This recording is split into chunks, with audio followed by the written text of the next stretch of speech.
ਜਿਵੇਂ ਮੋਦੀ ਨੇ ਦੇਸ਼ ਦੇ ਅੰਦਰ ਇੱਕ ਨੈਰੇਟਿਵ ਬਣਾ ਰੱਖਿਆ ਕਿ ਮੋਦੀ ਦੇ ਖਿਲਾਫ ਬੋਲਣਾ ਜਾਂ ਮੋਦੀ ਨੂੰ ਸਵਾਲ ਪੁੱਛਣਾ ਦੇਸ਼ ਧਰੋਹ ਹੈ। ਇਸੇ ਤਰ੍ਹਾਂ ਦਾ ਨੈਰੇਟਿਵ ਇਸ ਮਾਫੀਆ ਗਰੋਹ ਨੇ ਉੱਥੇ ਬਣਾ ਰੱਖਿਆ ਹੈ ਕਿ ਜਿਹੜਾ ਸੰਯੁਕਤ ਮੋਰਚਾ ਦੇ ਇਹ ਜਿਹੜੇ ਕਥਿਤ ਆਗੂ ਨੇ, ਜਿਹੜੇ ਆਪਣੇ ਆਪ ਨੂੰ ਕਹਿੰਦੇ ਨੇ ਵੀ ਇਹ ਸਾਡੀ ਹੀ ਮੁੱਠੀ 'ਚ ਹੈ ਸਾਰਾ ਕੁਝ, ਜਿਹੜਾ ਕੋਈ ਸਾਨੂੰ ਸਵਾਲ ਪੁੱਛੂਗਾ ਉਹ ਮੋਰਚਾ ਵਿਰੋਧੀ ਹੈ। ਇਹ 9 ਮਹੀਨੇ ਜਿਹੜੇ ਲੰਘੇ ਆ ਇਹਦੇ ਲਈ ਜ਼ਿੰਮੇਵਾਰ ਕੌਣ ਆ? ਜੇ ਮੋਰਚਾ ਜਿਹੜਾ ਹੈ, ਜੇ ਕਰਨਾਲ ਵਿੱਚ ਲੋਕ ਹਜੇ ਲੱਖਾਂ ਦੀ ਗਿਣਤੀ ਵਿੱਚ ਇਕੱਠੇ ਹੁੰਦੇ ਨੇ, ਜੇ ਦਿੱਲੀ ਵਿੱਚ ਮੁਜ਼ੱਫਰਨਗਰ 5 ਲੱਖ ਦਾ ਇਕੱਠ ਮੋਰਚੇ ਦੇ ਕਾਲ 'ਤੇ ਆ ਸਕਦਾ, ਅਤੇ ਫਿਰ ਮੋਰਚੇ ਦੀ ਕਾਲ 'ਤੇ ਜਿਨ੍ਹਾਂ ਨਾਲ ਸਾਡੀ ਲੜਾਈ ਆ ਦਿੱਲੀ ਵਾਲਿਆਂ ਨਾਲ, ਫਿਰ ਮੋਰਚਾ ਸਾਨੂੰ ਦਿੱਲੀ ਕਿਉਂ ਨਹੀਂ ਲੈ ਕੇ ਜਾਂਦਾ?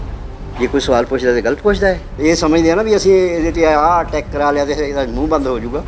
ਉੱਥੇ ਜਾਵਾਂਗੇ ਸਿੰਘੂ ਬਾਰਡਰ, ਅੱਜ ਸ਼ਾਮ ਨੂੰ ਹੀ ਚਲਾ ਜਾਵਾਂਗਾ, ਉੱਥੇ ਹੀ ਰਹੂੰਗਾ ਜਿੱਤਣ ਤੱਕ ਰਹੂੰਗੀ। ਇਹ ਕਹਿੰਦੇ ਸਾਨੂੰ 50 ਸਾਲ ਦਾ ਤਜਰਬਾ ਹੈ ਅੰਦੋਲਨ ਚਲਾਉਣ ਦਾ, ਅਤੇ ਮੈਂ ਕਹਿੰਦਾ ਤੁਹਾਨੂੰ ਅੰਦੋਲਨ ਚਲਾਉਣ ਦਾ ਨਹੀਂ ਤਜਰਬਾ, ਤੁਹਾਨੂੰ ਅੰਦੋਲਨ ਖੜ੍ਹੇ ਕਰਨ ਦਾ ਅਤੇ ਅੰਦੋਲਨ ਵੇਚਣ ਦਾ ਤਜਰਬਾ ਹੈ।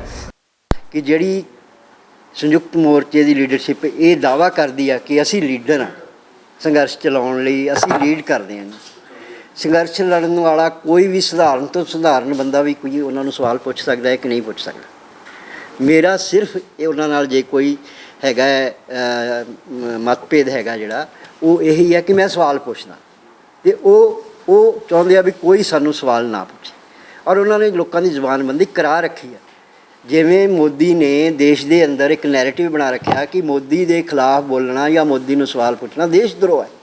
ਇਸੇ ਤਰ੍ਹਾਂ ਦਾ ਨੈਰੇਟਿਵ ਇਸ ਮਾਫੀਆ ਗਰੋਹ ਨੇ ਉੱਥੇ ਬਣਾ ਰੱਖਿਆ ਹੈ ਕਿ ਜਿਹੜਾ ਸੰਯੁਕਤ ਮੋਰਚਾ ਦੇ ਇਹ ਜਿਹੜੇ ਕਥਿਤ ਆਗੂ ਨੇ, ਜਿਹੜੇ ਆਪਣੇ ਆਪ ਨੂੰ ਕਹਿੰਦੇ ਨੇ ਵੀ ਇਹ ਸਾਡੀ ਹੀ ਮੁੱਠੀ 'ਚ ਹੈ ਸਾਰਾ ਕੁਝ, ਜਿਹੜਾ ਕੋਈ ਸਾਨੂੰ ਸਵਾਲ ਪੁੱਛੂਗਾ ਉਹ ਮੋਰਚਾ ਵਿਰੋਧੀ ਹੈ।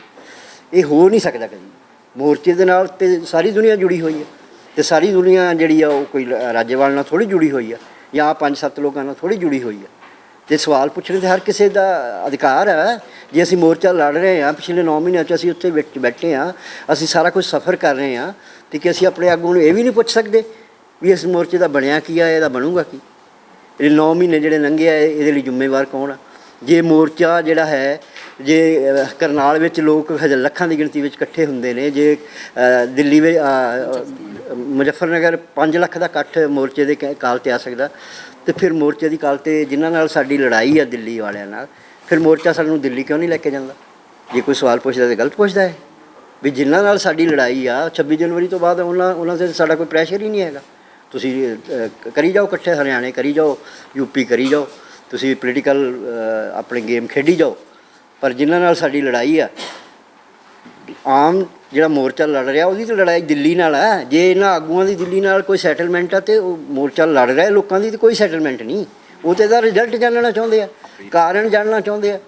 ਹਾਂਜੀ, ਅਤੇ ਜੇ ਤੁਸੀਂ ਕਾਰਨ ਪੁੱਛਦੇ ਹੋ ਅਤੇ ਤੁਸੀਂ ਮੋਰਚਾ ਵਿਰੋਧੀ ਹੋ ਜਾਂਦੇ, ਤੁਹਾਨੂੰ ਮੋਰਚਾ ਤੋੜਨ ਵਾਲਿਆਂ ਦੀ ਕਤਾਰ 'ਚ ਖੜ੍ਹਾ ਕਰ ਦਿੱਤਾ ਜਾਂਦਾ, ਤੁਹਾਡੇ ਖਿਲਾਫ ਫਤਵੇ ਜਾਰੀ ਕੀਤੇ ਜਾਂਦੇ ਆ, ਔਰ ਗਿਰਾਵਟ ਦੀ ਹੱਦ ਵੇਖ ਲਓ ਵੀ ਜਾ ਕੇ ਪਰਿਵਾਰ ਨੂੰ ਲਿਆਣ ਕੇ ਸਟੇਜ 'ਤੇ ਖੜ੍ਹਾ ਕਰ ਲਿਆ ਜਾਂਦਾ। ਜਿਹੜਾ ਪਰਿਵਾਰਿਕ ਮਸਲਾ ਹੈ, ਜਿਹੜਾ ਕੋਈ ਬਹੁਤ ਵੱਡਾ ਮਸਲਾ ਹੈ ਵੀ ਨਹੀਂ, ਵੀ ਉਹ ਕੋਈ ਜਿਹੜੇ ਮੇਰੇ 'ਤੇ ਉਹ ਇਲਜ਼ਾਮ ਲਾ ਕੇ ਗਿਆ, ਲਾ ਕੇ ਕੀ ਗਿਆ? ਸਿਰਫ ਕਹਿ ਕੇ ਤਾਂ ਇਹੀ ਗਿਆ ਨਾ ਵੀ ਮੈਂ ਆਪਣਾ ਪਰਿਵਾਰ ਜਿਹੜਾ ਆਪਣੇ ਦਮ 'ਤੇ ਪਾਲਿਆ ਜੀ, ਅਤੇ ਮੇਰੇ ਪਿਓ ਨੇ ਮੈਨੂੰ 5 ਰੁਪਈਆਂ ਦੀ ਵੀ ਕਦੀ ਸਪੋਰਟ ਨਹੀਂ ਕੀਤੀ, ਅਤੇ ਜਦੋਂ ਮੈਂ ਉਹਨੂੰ ਆਪਣੀ ਜ਼ਮੀਨ ਦੇ ਦਿੱਤੀ ਆ, ਘਰ ਦੇ ਦਿੱਤਾ ਹੈ, ਅਤੇ ਪਰਿਵਾਰ ਪਾਲਣਾ ਤਾਂ ਫਿਰ ਉਸੇ ਦੀ ਜ਼ਿੰਮੇਵਾਰੀ ਹੈ ਨਾ। ਅਤੇ ਮੈਂ ਇਸ ਤੋਂ ਇਲਾਵਾ ਫਿਰ ਕੋਈ ਡਾਕੇ ਮਾਰ ਕੇ ਉਹਨੂੰ ਲਿਜਾ ਕੇ ਦੇਵਾਂ? ਜਿਹੜੇ ਲੀਡਰਾਂ ਨੇ ਮਾਰੇ ਆਪਣੇ ਡਾਕੇ ਮਾਰ ਕੇ ਆਪਣੇ ਪਰਿਵਾਰ ਨੂੰ ਦਿੱਤੇ, ਉਹਨਾਂ ਦੇ ਪਰਿਵਾਰ ਉਹਨਾਂ ਦੇ ਨਾਲ ਨੇ। ਕਿਉਂਕਿ ਮੈਂ 40 ਸਾਲ ਤੋਂ ਜਿਹੜਾ ਸੰਘਰਸ਼ ਦੇ ਵਿੱਚ ਹਾਂ, ਮੈਂ 5 ਰੁਪਈਆ ਉਹਦੇ ਪਰਿਵਾਰ ਨੂੰ ਨਹੀਂ ਲਿਜਾ ਕੇ ਦਿੱਤੇ, ਨਹੀਂ ਸਾਬਤ ਕਰ ਸਕਦੇ ਇਹ ਕੋਈ, ਅਤੇ ਫਿਰ ਇਹ ਮੇਰਾ ਕਸੂਰ ਹੈ?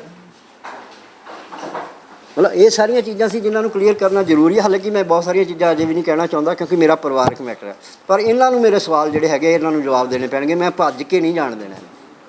ਇਹ ਸਮਝਦੇ ਆ ਨਾ ਵੀ ਅਸੀਂ ਇਹਦੇ 'ਤੇ ਅਟੈਕ ਕਰਾ ਲਿਆ ਅਤੇ ਇਹਦਾ ਮੂੰਹ ਬੰਦ ਹੋ ਜਾਊਗਾ।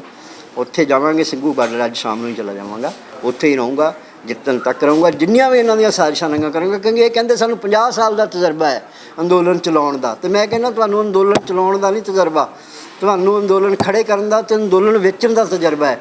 ਅਤੇ ਮੈਨੂੰ ਇਹ ਤਜਰਬਾ ਹੈ 50 ਸਾਲ ਦਾ, ਵੀ ਜਿਨ੍ਹਾਂ ਨੇ ਵੀ ਅੰਦੋਲਨ ਵੇਚਿਆ, ਮੈਂ ਉਹਨਾਂ ਦੀਆਂ ਸਾਰਿਆਂ ਦੀਆਂ ਪੈੜਾਂ ਨੰਗੀਆਂ ਕਰਕੇ ਲੋਕਾਂ ਦੇ ਸਾਹਮਣੇ ਰੱਖਿਆ। ਮੇਰਾ ਇਹ ਤਜਰਬਾ ਹੈ। ਔਰ ਉਸ ਕਿਤਾਬ ਦਾ ਜ਼ਿਕਰ ਜਤਿੰਦਰ ਪੰਨੂ ਆ, ਉਹ ਮੇਰੇ ਖਿਲਾਫ ਕਰਨ ਦੀ ਕੋਸ਼ਿਸ਼ ਕਰਦਾ। ਜਤਿੰਦਰ ਪੰਨੂ ਨੂੰ ਕਹੋ ਵੀ ਉਹ ਕਿਤਾਬ ਜਿਹੜੀ ਆ ਉਹ ਪੜ੍ਹ ਕੇ ਲੋਕਾਂ ਨੂੰ ਸੁਣਾ ਦੇਵੇ ਨਾ, ਉਹਦੇ ਵਿੱਚ ਕੀ ਗਲਤ ਹੈ। 2006 ਤੋਂ ਉਹ ਕਿਤਾਬ ਪਈ ਹੈ ਬਾਜ਼ਾਰ ਦੇ ਵਿੱਚ, ਕਿੰਨੇ ਸਾਲ ਹੋ ਗਏ? 14 ਸਾਲ। ਅਤੇ ਜੇ ਮੈਂ ਉਹਦੇ 'ਚ ਕੋਈ ਗਲਤ ਕੀਤਾ ਹੁੰਦਾ, ਗਲਤ ਲਿਖਿਆ ਹੁੰਦਾ, ਤਾਂ ਮੇਰਾ ਕੋਈ ਗੱਲ ਨਾ ਫੜਦਾ ਆਣ ਕੇ। ਸੋ ਇਹ ਸਾਰੀਆਂ ਚੀਜ਼ਾਂ ਨੇ। ਮੇਰੇ ਸਵਾਲ ਬਿਲਕੁਲ ਜੈਨੂਅਨ ਨੇ। ਮੋਰਚੇ ਨਾਲ ਮੈਂ ਜੀ ਜਾਨ ਨਾਲ ਹਾਂ। ਮੋਰਚਾ ਮੇਰੇ ਸਭ ਤੋਂ ਵੱਧ ਜਿਹੜੀ ਆ ਮੋਰਚੇ ਦੇ ਵਿੱਚ ਯੋਗਦਾਨ, ਜਿਹੜੀ ਕੁਰਬਾਨੀ ਆ ਮੇਰੇ ਪਰਿਵਾਰ ਦੀ ਆ। ਔਰ ਮੈਂ ਉਸ ਮੋਰਚੇ ਨੂੰ ਕਿਸੇ ਕੀਮਤ 'ਤੇ ਨਾ ਵਿਕਣ ਦੇਵਾਂਗਾ, ਨਾ ਉਜਾੜਨ ਦੇਵਾਂਗਾ। ਜਿਹੜੇ ਉਜਾੜਨ ਦੀ ਨੀਤ ਨਾਲ ਉਹਨੂੰ ਬੈਠੇ ਨੇ ਉੱਥੇ, ਲਗਭਗ ਉਜਾੜ ਚੁੱਕੇ ਨੇ।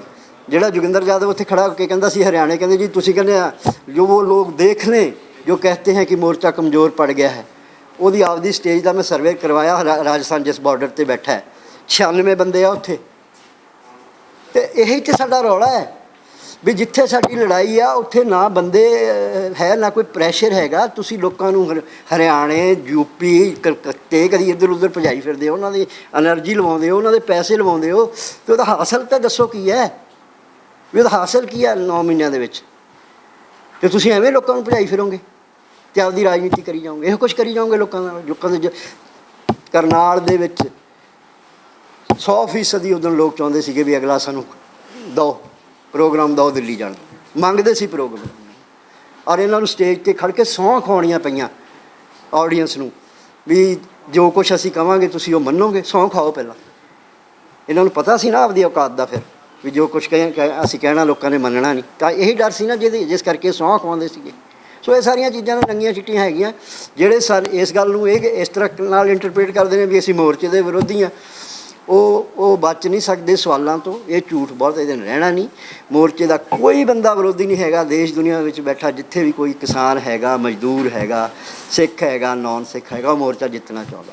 ਪਰ ਮੋਰਚੇ ਦੇ ਆਗੂ ਨਾ ਤਾਂ ਉਹਨਾਂ ਨੂੰ ਲੜਾਉਣਾ ਚਾਹੁੰਦੇ ਆ, ਨਾ ਉਹਨੂੰ ਜਿੱਤ ਕੇ ਦੇਣਾ ਚਾਹੁੰਦੇ ਆ। ਮੋਰਚਾ ਖ਼ਤਮ ਕਰਾਉਣਾ ਚਾਹੁੰਦੇ ਆ। ਸਰਕਾਰ ਨਾਲ ਮਿਲੇ ਹੋਏ ਨੇ, ਮਿਲ ਕੇ ਖ਼ਤਮ ਕਰਾਉਣਾ ਚਾਹੁੰਦਾ ਹੈ ਔਰ ਲੋਕਾਂ ਨੂੰ ਉੱਥੋਂ ਡਿਮੋਰਲਾਈਜ਼ ਕਰਕੇ ਭਜਾਉਣਾ ਚਾਹੁੰਦੇ ਨੇ। ਅਤੇ ਅਸੀਂ ਲੋਕਾਂ ਨੂੰ ਭੱਜਣ ਨਹੀਂ ਦਿੰਦੇ। ਅਸੀਂ ਲੋਕਾਂ ਦੇ ਨਾਲ ਖੜ੍ਹੇ ਹਾਂ ਔਰ ਅਸੀਂ ਉੱਥੋਂ ਇਹਨਾਂ ਨੂੰ ਵੀ ਨਹੀਂ ਭੱਜਣ ਦਿੰਦੇ।